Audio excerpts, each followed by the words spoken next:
Kita berdoa. Benar Tuhan, kami yakin dan percaya hadirat-Mu memenuhi hati kami, hadirat-Mu memenuhi ruangan tempat ini Tuhan. Biarlah Tuhan, hati dan pikiran kami mau arahkan kepadamu Tuhan. Karena kami tahu ketika kami berada dalam hadirat Tuhan, kami merasakan kemenangan, kami merasakan kekuatan yang baru yang daripada Tuhan sendiri. Biarlah Tuhan Yesus Kristus kuduskan hati kami, perkenankan kami untuk kami menerima berkat daripada firman-Mu yang sebentar yang akan kami baca dan kami renungkan Tuhan. Biarlah Roh Kudus menguasai hati dan pikiran kami, sehingga kami boleh mengerti akan setiap firman-Mu yang akan kami baca ini Tuhan.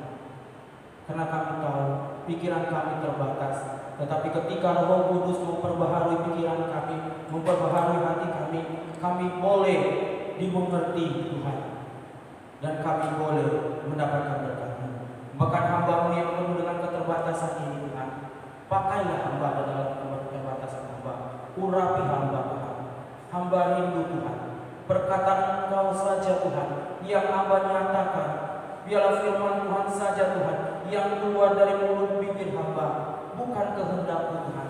Hati kami siap Tuhan untuk dibentuk. Di dalam nama Tuhan Yesus Kristus kami berdoa. Amin. Ya. Shalom. Ada sukacita bagi kita semua? Ada sukacita? Ada sukacita, tapi muka-mukanya kayak pepaya busuk. Sekali lagi, ada sukacita? Masa besok hari kemerdekaan kita gak sukacita kan? Pejuang-pejuang kita telah berjuang, kita semua menikmati kemerdekaan. Kita harus juga bersukacita. Hari ini saya ingin mengajak kita semua membuka Alkitab kita di dalam Markus pasal yang ke-8. Markus pasal yang ke-8 ayat 22 sampai dengan 26. Markus masih di dalam perjanjian baru, enggak kemana-mana. Markus 8 sesudah Markus 7, sebelum Markus 9. Semua sudah ketemu? Kita akan membaca bersama-sama. Saya akan membaca lebih dahulu berikutnya. Yesus menyembuhkan seorang buta di Betsaida. 1, 2, 3. Kemudian tibalah Yesus dan murid-muridnya di Betsaida. Di situ mana suaranya?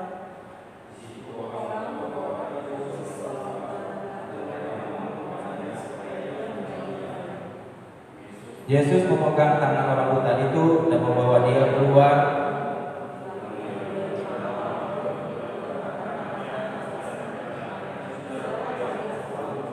Orang itu memandang ke depan lalu berkata, "Aku melihat sebab melihat berjalan, tetapi tampaknya seperti pohon."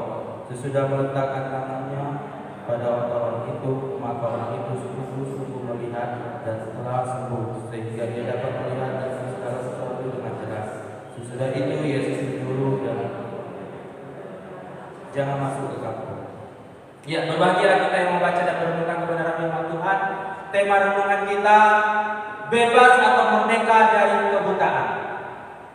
Kisah daripada orang buta ini, di mana kisah yang sangat unik, di mana Tuhan melakukan penyembuhan dengan 2 tahap.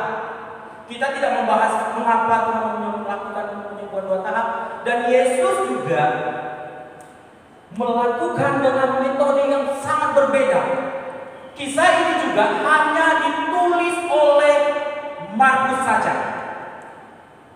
Ketika kitab Injil tidak menulisnya. Di sini Yesus sangat luar biasa dalam pelayanannya, di mana kehadiran Yesus sangat berarti bagi teman-teman orang buta, bahkan bagi orang buta itu sendiri. Bahkan kehadiran Yesus itu mengubah sudut pandang teman-temannya, bahkan sudut pandang orang buta tersebut. Setiap kita pun pasti yang hadir di tempat ini punya pergumulan masing-masing, betul nggak? Siapa yang nggak ada pergumulan? Saya siap mendoakannya, tapi siap ke rumah Bapak. Setiap manusia itu pasti punya pergumulan masing-masing, minimal satu. Kalau hamba Tuhan atau pendeta atau gembala itu lebih banyak pergumulannya. Kalau jemaatnya 100 berarti pergumulan hamba Tuhannya tambah lagi istrinya, tambah anak-anaknya lumayan. Kalau aku masih jomblo ya cuma diri sendiri dipikirkan. Tidak terlalu banyak pikiran dulu. Tapi minimal setiap manusia itu pasti punya pergumulan. Orang buta ini dan teman-temannya punya pergumulan, di mana orang buta ini bergumul dengan penglihatannya. Tapi kehadiran Yesus itu sangat berarti bagi orang buta ini. Kita belajar bagaimana orang buta ini mengalami kesembuhan. Yang pertama kita belajar dari Alkitab ini. Kalau kita membaca di dalam ayat 22 dikatakan kemudian tibalah Yesus dan murid-muridnya di Bethsaida. Di situ orang membawa kepada Yesus seorang buta dan mereka memohon kepadanya supaya ia menjamah. Ini bicara tentang ketik datang pada yang tepat. Datang pada yang tepat. Kehadiran Yesus di Bethsaida merupakan suatu kesempatan yang luar biasa bagi teman-temannya. Bagaimana kesempatan itu tidak diabaikan begitu saja. Bagaimana temannya ini, orang buta ini membawa siapa orang buta ini di hadapan Tuhan Yesus dengan memohon supaya Tuhan menjamah orang buta ini. Dia datang penuh harapan, penuh pengharapan, penuh keyakinan bahwa Yesus pasti menjamah orang buta ini. Bahkan ia akan memulihkan keadaan orang buta ini. Berarti ini juga bagaimana temannya peduli dengan orang buta ini, betul nggak? Kebanyakan sekarang ini sudah egosentris ya, memikirkan berpusat pada diri sendiri. Tapi bukan masalah itu. Tapi bagaimana ketika mereka datang, apakah permohonan orang buta ini, teman orang buta ini ditolak? Tidak.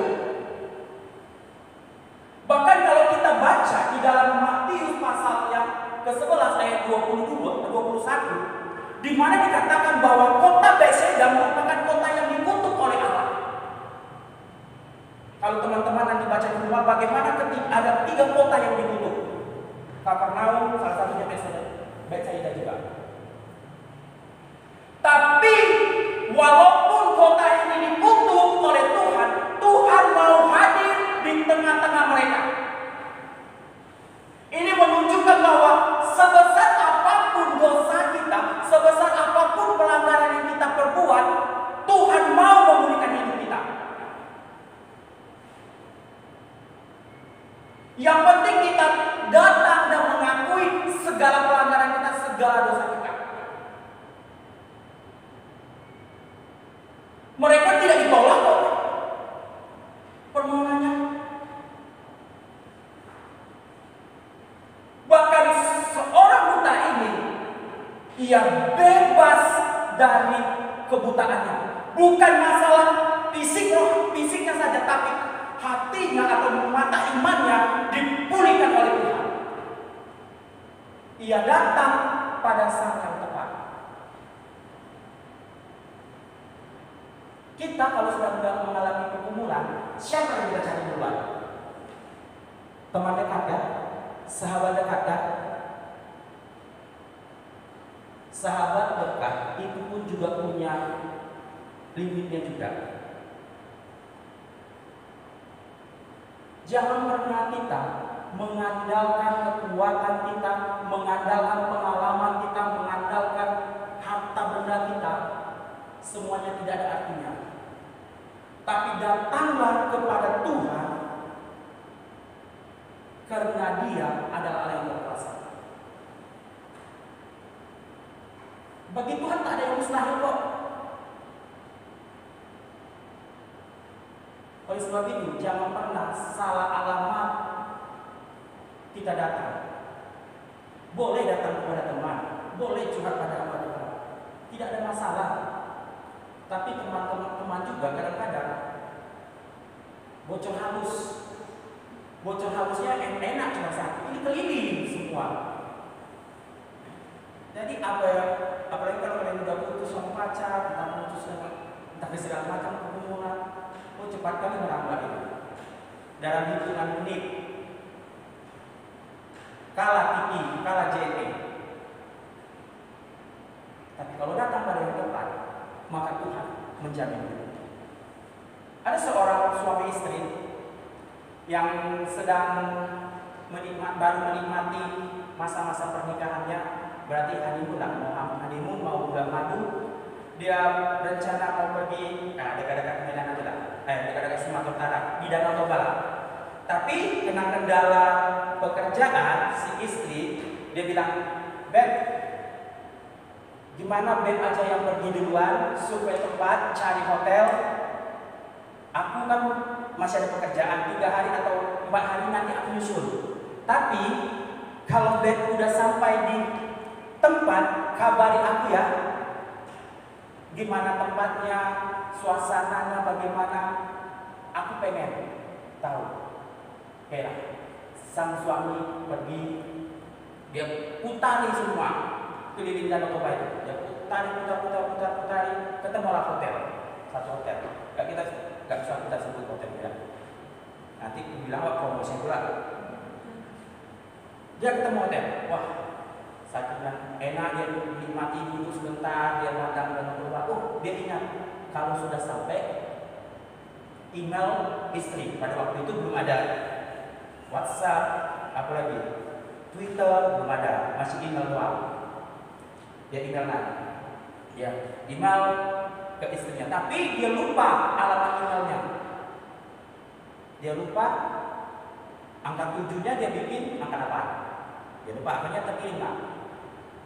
Tapi dengan alamat yang sama, salah alamat, tapi sama-sama namanya Marta.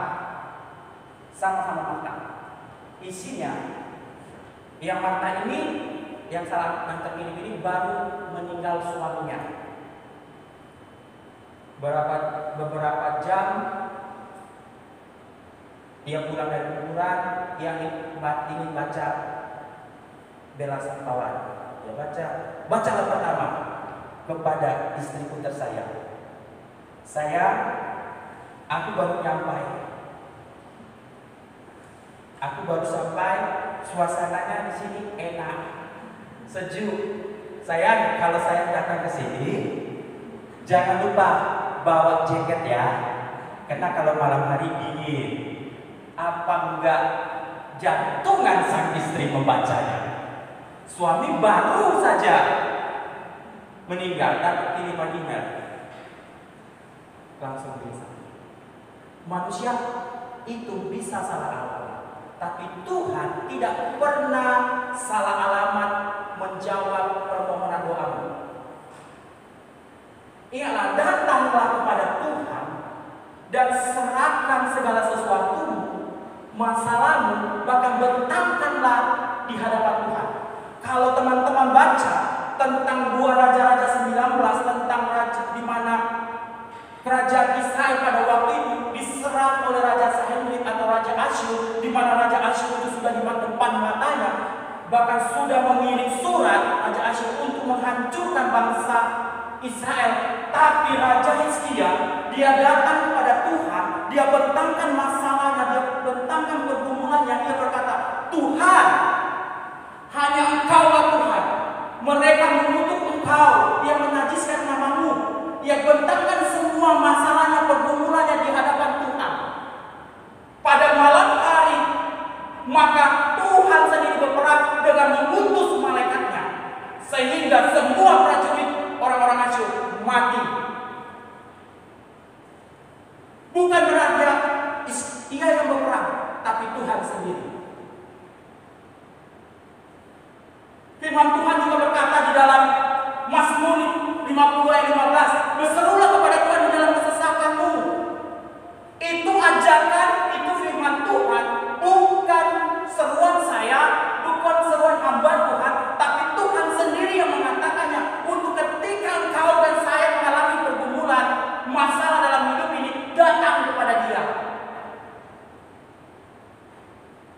Jangan andalkan temanmu, jangan andalkan sahabatmu. Bahkan jangan andalkan pengalaman pribadi kita. Itulah yang Tuhan inginkan dalam kehidupan kita. Bahkan kalau kita baca Mazmur 9 ayat 10, coba kita baca sama-sama.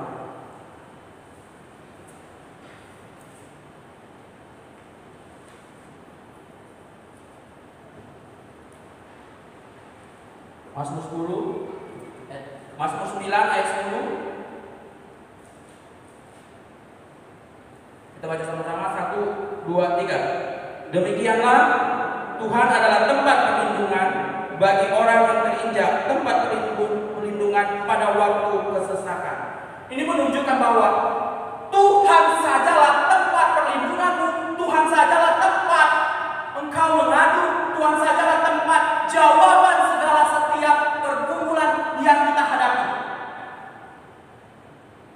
Teman orang buta ini, dia datang kepada Tuhan, dia tahu bahwa Tuhan pasti menolongnya. Tuhan tidak akan membiarkan orang buta itu begitu saja. Masalah pergumulan yang terjadi dalam hidup ini ibarat HP. Tahu berapa berat HP ini? Tahu teman-teman? Berapa beratnya? Mungkin ini yang ternyampe seon ya. Gak nyampe lah ya. Kalau teman-teman pegang HP ini dengan kayak begini, berdiri 1 menit mungkin terasa berat gak? Berat gak? Tidak. 1 jam kalian pegang begini, berat gak? Belum tentu juga berat. Tapi kalau kalian pegang HP ini 3 jam, 4 jam mungkin sudah mulai terasa berat. Betul kan? Karena pegal tangan. Tapi kalau kalian pegang HP ini berhari-hari, gimana perasaan? HP ini terasa berat, bahkan kita tidak akan mampu mengangkat HP itu lagi. Begitulah pergumulan itu. Kalau kita tanggung sendiri pergumulan itu akan berat. Yang tadinya terasa kecil, tapi kita tanggung sendiri pergumulan ini menjadi berat kalau ditanggung berhari-hari. Kenapa kita malu datang kepada Tuhan? Tuhan berkuasa kok. Jangan datang ke dukun, jangan datang ke ramalan. Apalagi sekarang, sio, naga, apa ya? Bintang zodiak, Taurus, Aquarius, dan Saturnus pula juga. Jangan percaya pada ramalan-ramalan, tapi ketika kau datang kepada Tuhan, Tuhan memberi jawaban. Jangan waktu datang bersungguh-sungguh.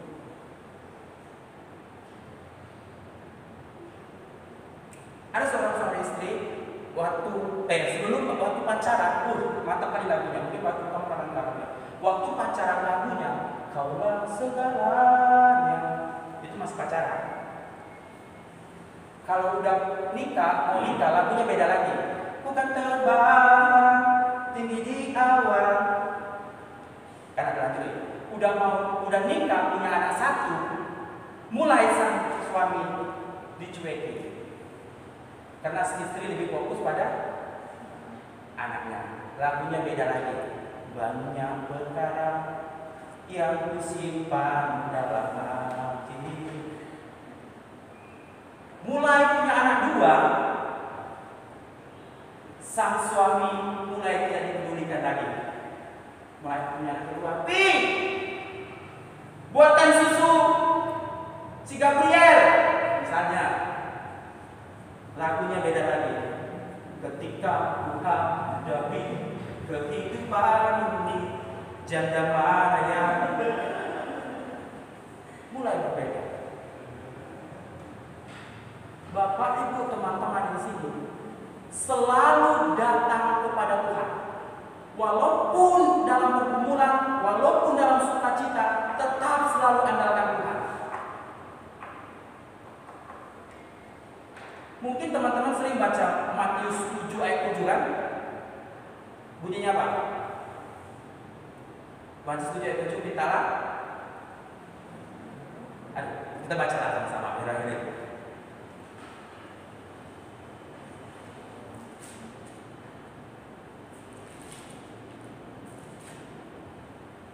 Matius 7 ayat 7 katakan, mintalah maka akan diberikan kepadamu, carilah maka kamu akan mendapatkan, ketuklah maka pintu akan dibukakan bagimu. Ini Yesus sendiri yang berpesan kepada kita semua. Datang, minta, ketuk. Kadang-kadang kita apa? Cuma minta saja, tidak mencari. Cari dulu, baru minta, ketuk. Ini yang Tuhan inginkan. Ingat, datanglah kepada Tuhan karena Dia adalah Allah yang tepat. Dukun juga bisa melakukan kesembuhan. Dukun juga bisa membuat kesembuhan. Tapi dukun tidak maha kuasa. Kalau hanya untuk sembuh secara fisik, saya ajari ya, datang ke gunung Kawi.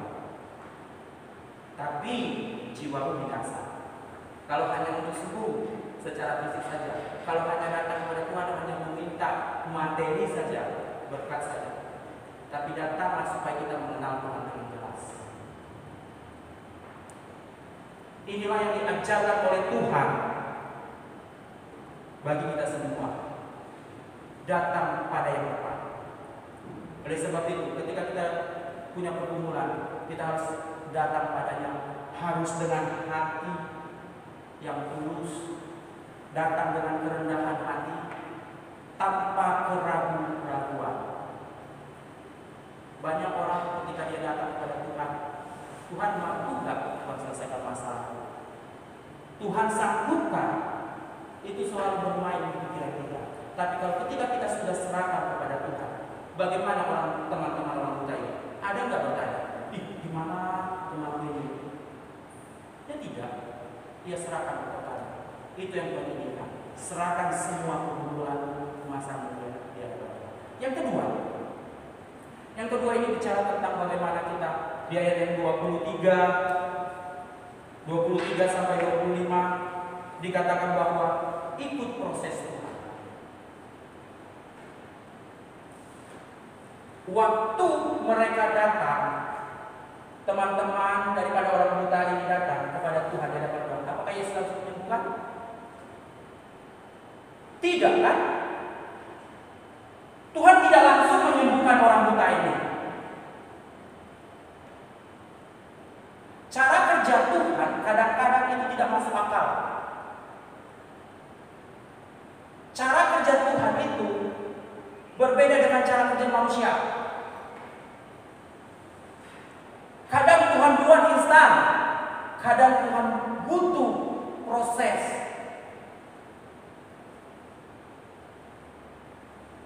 Bukan Tuhan kurang berkuasa,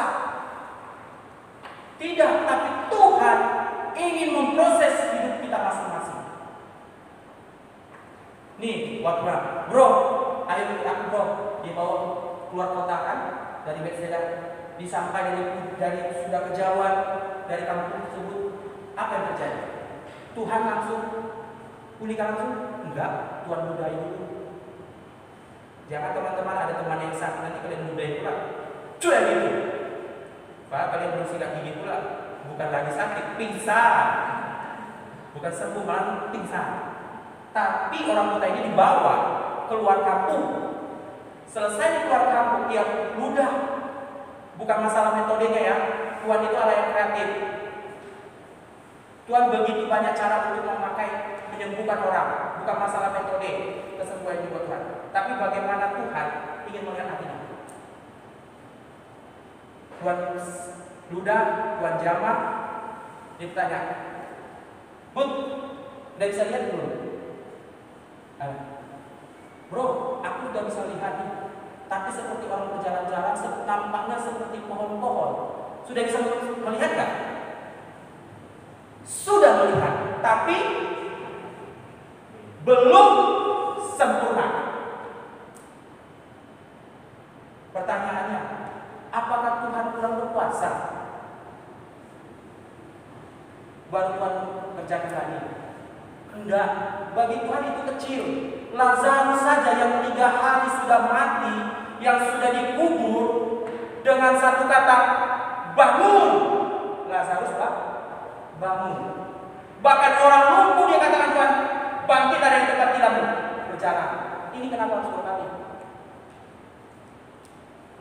Karena Tuhan sedang memproses iman daripada orang buta ini.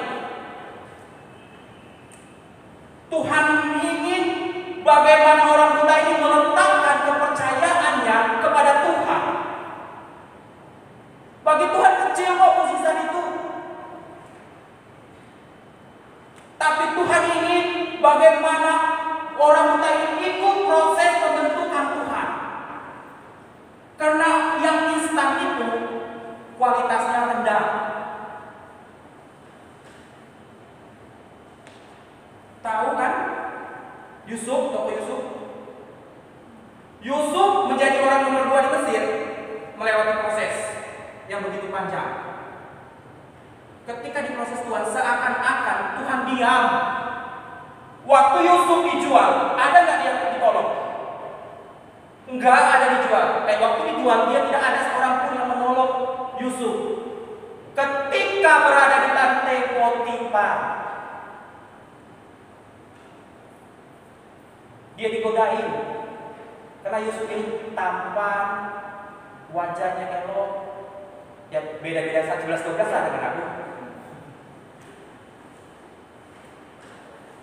Nih, waktu tante Potifar, cuk. Sini dong, godain tante dong. Apa yang bilang Yusuf? Yusuf lari mendekat atau lari menjauh?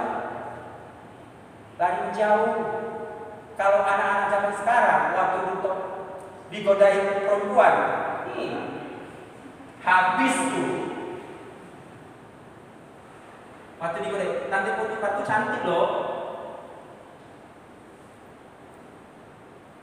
Pakai perawatan loh, minikur loh. Tapi Yusuf lari. Difitnah Yusuf seakan-akan Tuhan diam. Waktu di penjara, ia menafsirkan mimpi orang juru minum. Diingat nggak ya? Dilupakan. Sakit nggak dilupakan? Sakitnya itu di sini, bukan di sini. Tapi Yusuf tetap ikut proses Tuhan. Ia tetap taat dalam proses Tuhan. Akhirnya Tuhan angkat. Ia menjadi orang nomor 2. Sama seperti orang buta ini. Bagaimana orang buta ini? Dia yakin kepada Tuhan bahwa dia akan sembuh. Dia ikuti proses Tuhan, pembentukan Tuhan. Akhirnya dia mengalami kesembuhan yang luar biasa. Bukan masalah mata fisik yang Tuhan inginkan, tetapi iman daripada orang buta ini. Karena banyak orang secara fisik mata bagus, tapi mata iman mati. Tapi anak muda di sini nggak ada satu kali, 2 kali mungkin ada yang sakit ya, mata iman. Tapi jangan pernah iman kita mati atau buta. Tuhan ingin tetap hidup iman matamu rohani. Tapi Tuhan juga mau ikuti proses daripada Tuhan. Nih ada ada seekor burung, induk burung mempunyai anak. Waktu burung ini masih kecil, diberilah cacing. Udah agak mulai besar, dia beri ulat. Pada waktu tertentu, induk ini dan tidak membawa apa-apa. Dia bilang, "Ma, mana makanan? Udah lapar aku." Diam kau. Ini burung Raja Wali berpatak naik. Diam kau. Sekarang kau naik lagi burung ini. Mau kemana, Ma? Ikut aja kau. Banyak kali cakapmu. Dia naik, dia terbang di bawah, dia lihatlah suasana ciptaan Tuhan. Wah, indah kali lah ciptaan Tuhan itu. Dia nyanyi, bukan terbang tinggi bagai raja wali. Hinduknya bilang, bodoh, kau bukan lagi raja wali, memang kau raja wali. Hanya dia lihat, waktu terbang tinggi, dari ketinggian, induk burung raja wali ini dia lepaskan. Akhirnya anaknya ini dia gini. Wah, tolong. Nggak bisa terbang. Dia dibiarkan oleh induknya sambil kecap di kepang-kepangan gini sampai hampir mendekati tanah. Dia puncukkan induknya ini, sayapnya. Dia langsung tolong tepat pada waktunya. Kenapa? Sedang memproses anaknya untuk belajar terbang. Tuhan biarkan kakak, Tuhan biarkan kita berjalan sendiri? Tidak. Seperti burung raja wali tadi. Kita ini anak-anaknya. Tuhan tahu kemampuan kita. Kalau kita punya masalah kemampuan besar, berarti Tuhan tahu kualitas iman. Jangan bersungguh-sungguh. Ikutilah proses Tuhan. Yang penting ketika engkau diproses, tetap taat. Ketika engkau diproses oleh Tuhan, tunduklah. Karena orang-orang taatlah yang akan merasakan pemeliharaan Tuhan. Kalau orang buta ini tidak taat dalam proses Tuhan, terjadi nggak kesembuhan? Tidak terjadi.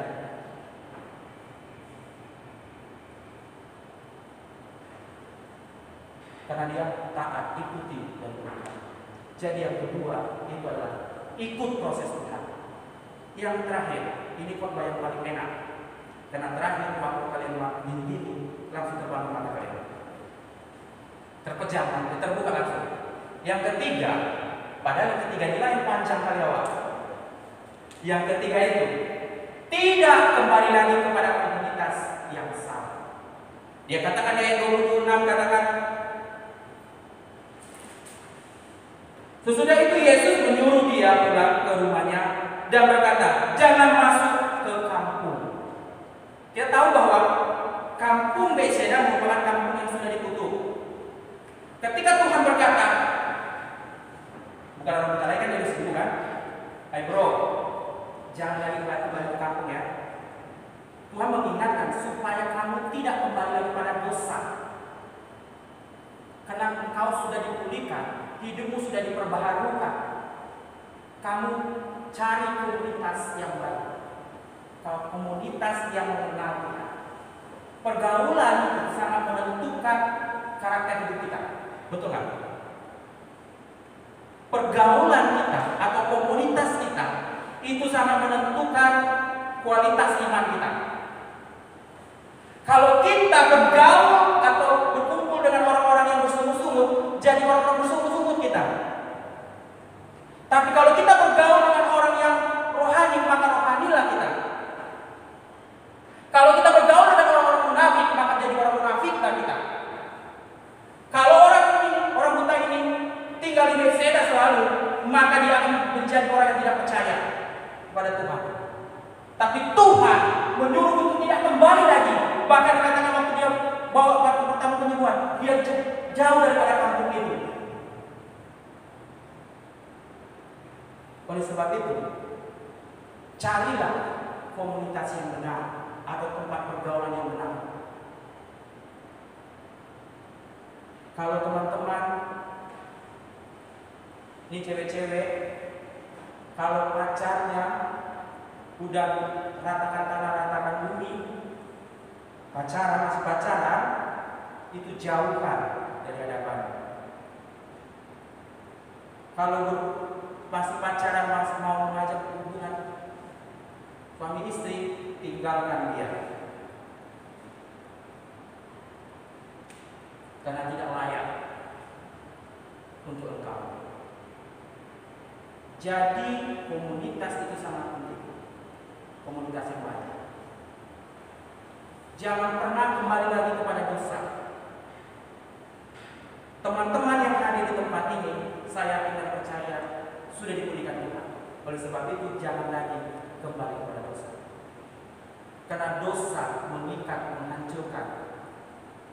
bahkan membinasakan. Kesimpulan bagi kita semua, Tuhan sanggup memulihkan kehidupan kita. Sebesar apapun masalah kita, bagi Tuhan itu kecil. Tapi yang Tuhan mau kita taat. Ikutilah segala proses Tuhan. Bagi Tuhan, mukjizat itu kecil. Karena bagi Tuhan tidak ada yang tidak mungkin, semua mungkin baginya. Amin buat teman-teman.